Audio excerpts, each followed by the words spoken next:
Hey, what is going on, you guys? It's Epic here, and welcome back to a Wonderlands video?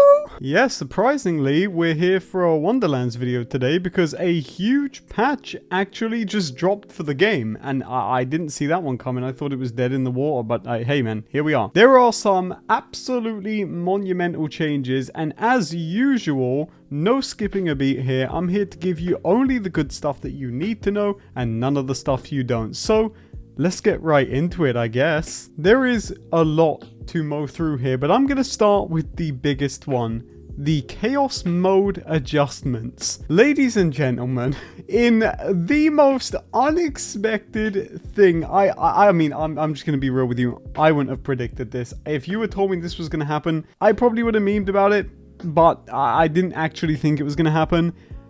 Chaos 100. I can't believe I'm saying that. In Tiny Tina's Wonderlands, you can now go to Chaos 100. Oh boy, hell yeah. It is one of the changes of all time, and I will make a dedicated video on it.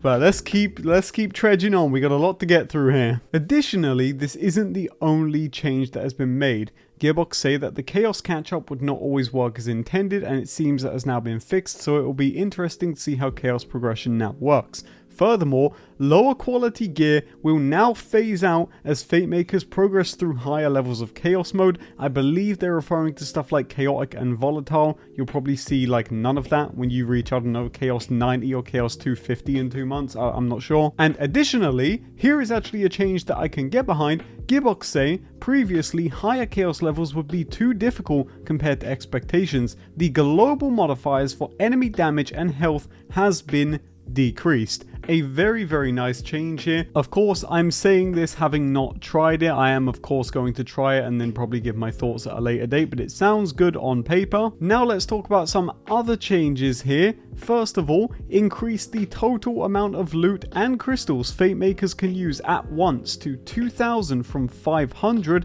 and allowed the rabbit to spit out up to 18 pieces of gear instead of 4. Of course, they're talking about the loot bunnies in the Chaos Chamber. Now, moving on, I'm going to bring this up purely for copium reasons. They say various UI adjustments and improvements. Who knows what this means? Hopefully it means they fix the bank, which still, to this day, does not work correctly. It has not been working since launch, so hopefully it has finally been fixed. Hopefully we see some improvements to that. Moving on, there has been a bunch of gear changes here, but I'm gonna be real with you. A bunch of these really aren't all that crazy, and I'm not even gonna bring them up, but there is one that I will bring up, Spellblade. Spellblade has finally been, presumably, neutered into the ground, where they say Spellblades would use any melee damage rather than a melee hit, and the item card description was not accurate as to what was happening. My overall thoughts on this change is that this is some elaborate wording to confuse the general player base, when in actuality what they're really saying here is, hey,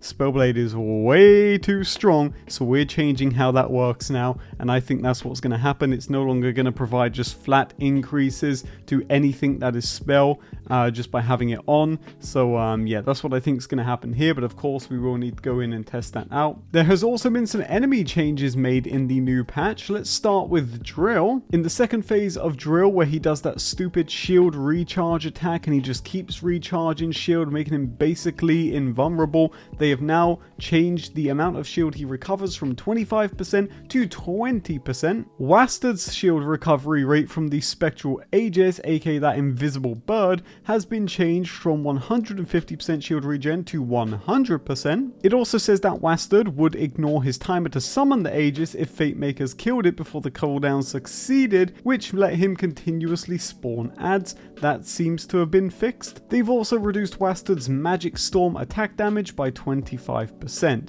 Yes, Wastard, that's right, you get nerfed into the ground, and I'm about to go and nerf you into the ground even more when I one-tap you with my ultra legit build. Next up, Nightmare's charge attack damage has been reduced by 60%. That's very nice, although I didn't think it was all that crazy. It's still nice to see a reduction there. And this is a nice one. It says Long Bronzed Gilbert would not be killable in Chaos mode, so I guess that's been fixed. And now finally, to end out the changes I'm going to talk about today, we have some class changes. Firstly, Clawbringer. Oh boy, I love the Clawbringer. Clawbringer's rebuke skill would not increase the damage for allies when the Clawbringer equipped armor with a Clawbringer power increase.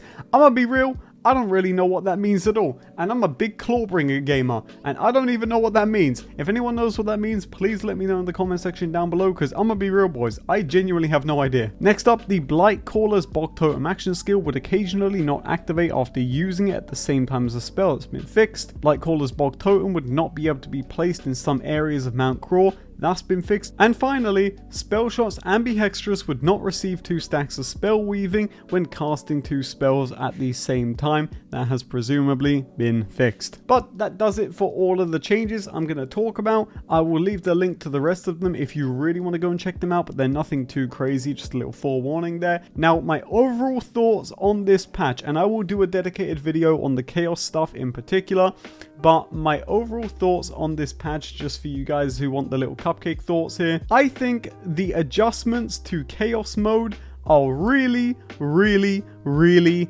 good. But once again, in true Wonderlands change fashion, you went and soiled it, Gearbox, with Chaos 100! Now, I've gone over this for you guys in the past. In my personal opinion, because I'm not trying to gatekeep here, but in my opinion, I think endgame difficulty levels in Borderlands games are unnecessary and overdone. So when I see Gearbox straight up say, oh, Chaos 50? Oh, you didn't like Chaos 50? Duplication, baby! I'm not happy about that, but let me know what you guys think in the comment section down below.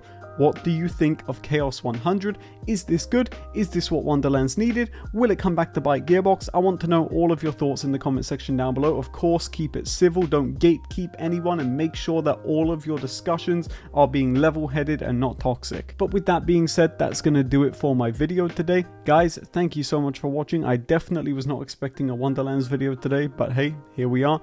Gamers, thank you so much for watching this video. I'll check you all in the next one. Have a good day, everybody.